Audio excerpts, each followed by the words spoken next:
MTV நேயர்களுக்கு வணக்கம். இப்போது நாம் பார்க்க போவது அங்கீகாரம் படத்தின் திரை விமர்சனம். அங்கீகாரம் படத்தில் கேஜேஆர், சிந்தூரி விஸ்வநாத், வசுந்தரா, ரமா, விஜய் வெங்கட் மற்றும் பலர் நடித்திருக்கிறார்கள். விஸ்வநாத் ஒளிப்பதிவு செய்திருக்கிறார். ஜிப்ரான் இசையமைத்திருக்கிறார். கதை, திரைக்கதை, வசனம் எழுதி இயக்கியிருக்கிறார் தென்பாதியான். கூவம் நதிக்கரையோரத்தில் வசிக்கிற வறுமைக்கோட்டுக்கு கீழே உள்ள ரமாவின் மகன் கேஜேஆர். இவர் தடகள பயிற்சியில் மிகச்சிறந்த வீரர். டிஸ்ட்ரிக்ட்டு, ஸ்டேட் பஸ்ட்லாம் வந்திருக்காரு.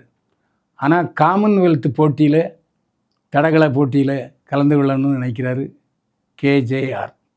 ஆனால் மத்திய மாநில அரசுகள் மற்றும் விளையாட்டு மேம்பாட்டு ஆணைய அதிகாரிகள் இதற்கு குறுக்கே நிற்கிறார்கள். காரணம் என்னென்னா, காசு இல்லை.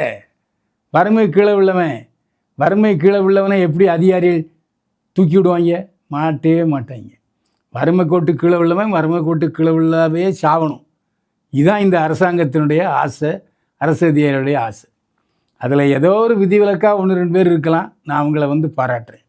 மற்றவங்க எல்லாருமே காசு கொடுத்தா தான் எல்லா வேலையும் செய்வாங்க. ஏன்னா லஞ்சம் என்பது ஊறி போய்விட்டது.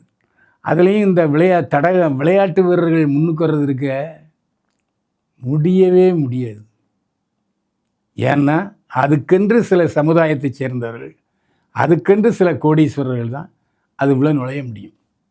அந்த அளவுக்கு ஊழலாக்கி வைத்திருக்கிறார்கள் இந்த விளையாட்டு மேம்பாட்டு ஆணையத்தை. இதை இந்த தென்பாதியான் அக்கு வேறு ஆணி வேற காமிச்சிருக்காரு.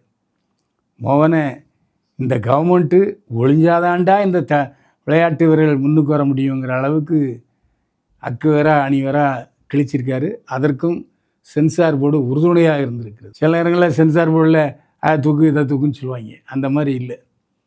படம் முழுக்க ஒரு வெறித்தனமான ஒரு தடகள விளையாட்டு வீரராக வருகிறார் கேஜேஆர்.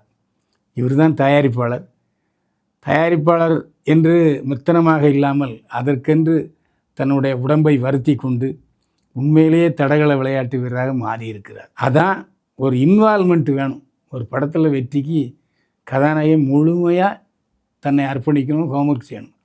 அந்த மாதிரி கேஜேஆர் செஞ்சுருக்காரு. அதே போல் இயக்குனரும் தென்பாதியான் ஒரு நல்ல பர்பஸ்ஃபுல் ஃபிலிம் எடுத்திருக்காரு. நல்லா இருக்குது. இந்த மாதிரி படங்களை பாராட்டணும், பார்க்கணும், வரவேற்பு தரணும். அங்கீகாரம் படத்துக்கு அங்கீகாரம் தர வேண்டியது நீங்கள் மட்டுமே. நீங்கள் போய் தியேட்டரில் போய் இந்த படத்தை பார்த்து அங்கீகாரம் கொடுத்தா தான் படம் வெற்றி பெறும்.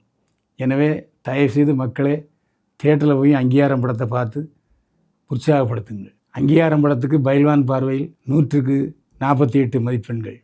மீண்டும் சந்திப்போம். வாழ்க வளமுடன்.